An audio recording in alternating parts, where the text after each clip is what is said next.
Tim Moore is the North Carolina House Speaker, and he joins us now. Speaker, welcome. Talk about timing, right? You know, of course, we followed the latest ruling out of Colorado here, essentially taking Trump off the ballot, but that's not the case in North Carolina. Why do you think that is? Well, I think that the Board of Elections appears to be following the law at the moment.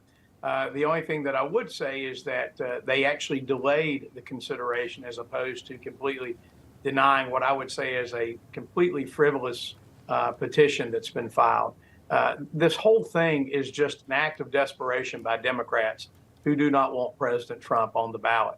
And I can think of nothing that is more un-American than denying the voters of this state or any state the right to vote for the person they want to be as our next president.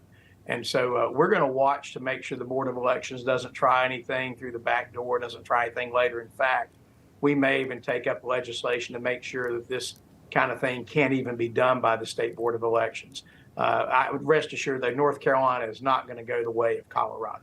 Yeah, we've seen this play out in other states, too, where it didn't go the way that it did in Colorado. But in your state, the lone vote against dismissing the challenge was, and here's the quote from the board, hiding behind a technicality, they're avoiding the issue. How do you respond to that? That's just someone trying to not be sincere about what's happening. I think the far left they're trying this, I believe, for a number of reasons. One, they truly do not want President Trump on the ballot, but I think they're trying to take attention away from a lot of other things. Look at President Biden's absolutely abysmal poll ratings. Look at what's happening on the southern border, where thousands and thousands of military-age males are being allowed to stream across this border right now. Absolutely just untenable what's happening. So I think some of it is them trying to deflect and take away the concentration. But, you know, I guess as poorly as Biden is doing right now, who could blame him, right? I mean, the economy's terrible, inflation's up, and they're allowing this mismanagement on the border. So they're trying to distract. I'd say they're trying to get people talking about something different. But I think they genuinely are afraid of having President Trump on the ballot because they know that he will win. You know, what's interesting is in all those swing state polls, it looks like Donald Trump does have the advantage over Joe Biden, at least right now. And we know that polls are sometimes inaccurate and a lot can change between now and then. North Carolina isn't typically considered a swing state, but it was very, very close in the last presidential election here. What's your read on where voters stand today within your state?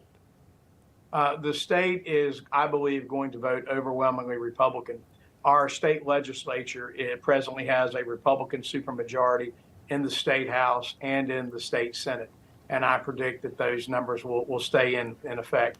Within the presidential primary, President Trump is far and away ahead of everyone else. And then when you do a survey and you survey President Trump against Biden, he's running away with it.